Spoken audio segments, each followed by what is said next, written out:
Well, this was absolutely classic Donald Trump. The president's address to the United Nations this afternoon was long, boastful, at times funny, and included an acerbic takedown of the UN itself. But above all, this was the most comprehensive frontal attack Trump has made on Western Europe so far.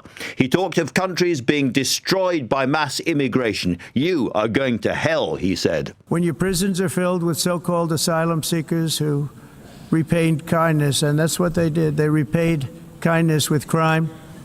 It's time to end the failed experiment of open borders. You have to end it now. See, I can tell you, I'm really good at this stuff. Your countries are going to hell. Europe was also using suicidal, useless renewable energies while treacherously refusing to stop buying Russian oil, even as the war in Ukraine grinds on. And London said Trump was going to Sharia law. Now, this is a proper challenge. There's no point in sniggering about it or pretending we haven't heard him. But Western Europe faces an even more direct threat as well. Also at the United Nations, the Polish Foreign Secretary, Radek Sikorski, referring to recent Russian aircraft incursions over Estonia and the drones sent over his own country, addressed these words to Moscow. We are peaceful democracies who have studiously avoided actively joining your attempt to reconquer Ukraine. But we will not be intimidated. I have only one request to the Russian government. If another missile or aircraft enters our space without permission, deliberately or by mistake, and gets shot down and the wreckage falls on NATO territory, please don't come here to whine about it. You have been warned. Meanwhile, in Denmark, where drones have shut down Copenhagen airport, the Prime Minister said she could not rule out Russian involvement. Something similar seems to have happened in Oslo, in Norway, as well.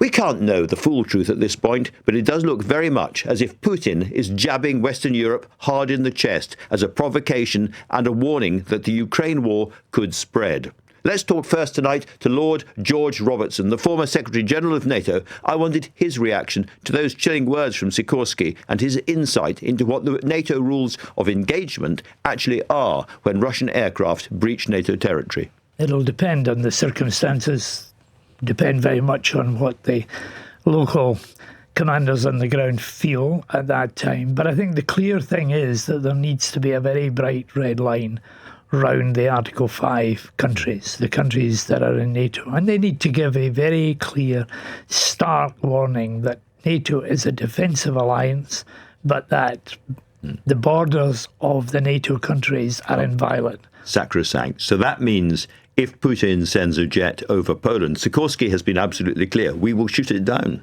That would be the right of Poland to do, but we've got to watch that these provocations, because that's what they are, by the Russians, don't lead us into a full-scale conflict. If they are simply testing, they need to be told very bluntly and clearly about what the consequences will be in the future if they do it. What's your sense of what's coming from Moscow? Because clearly, in a sense, Putin is jabbing us all in the chest, trying to find out where the reaction comes, how strong the reaction will be. It's a dangerous, dangerous game. It's a very, very dangerous game, and he knows what he's doing because they don't have any sort of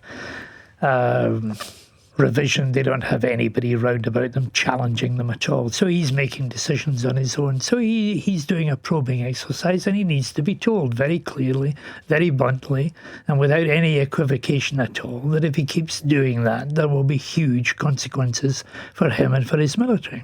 Now, Norway is one of the NATO countries the Russians are most irritated at the moment. Denmark, another one, because the Danes have done all sorts of deals with Ukraine, Russia particularly hates. Both the Danish capital airport in Copenhagen and the Norwegian one in Oslo have had drones flown at them and been disrupted quite severely over the last couple of days. Do you think it's a coincidence?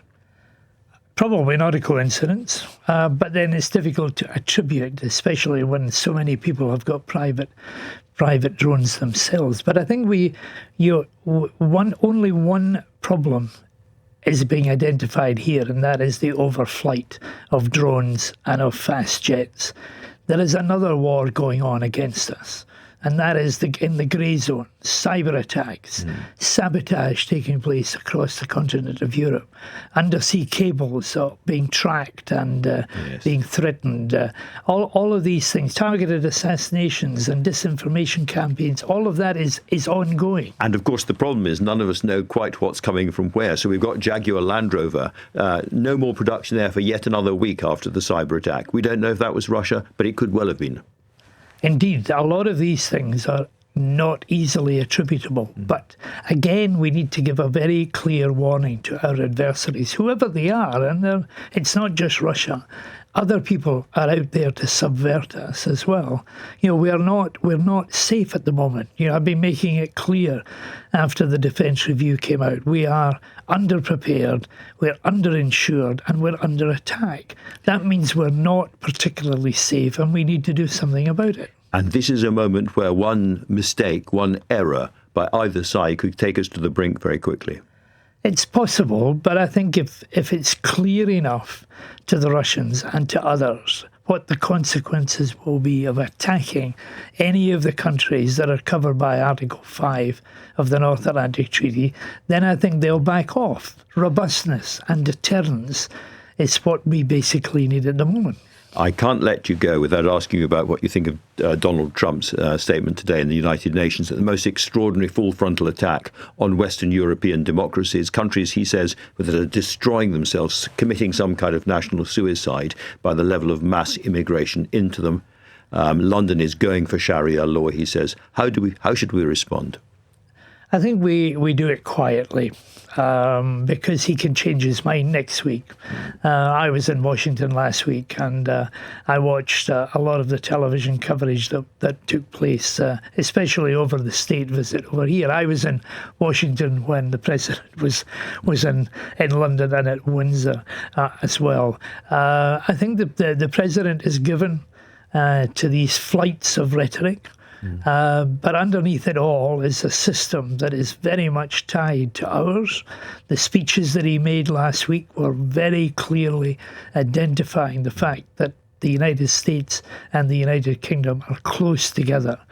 So underneath a lot of the noise, there's a working relationship that is really quite important and going on into the future. Yes, a big swing of mood compared with last week, this week. He also had a real go at the United Nations. Should the UN be worried? I think the UN should be definitely worried because they are not getting the money that they need, neither from the United States nor from China. China's deeply in arrears with the UN as well.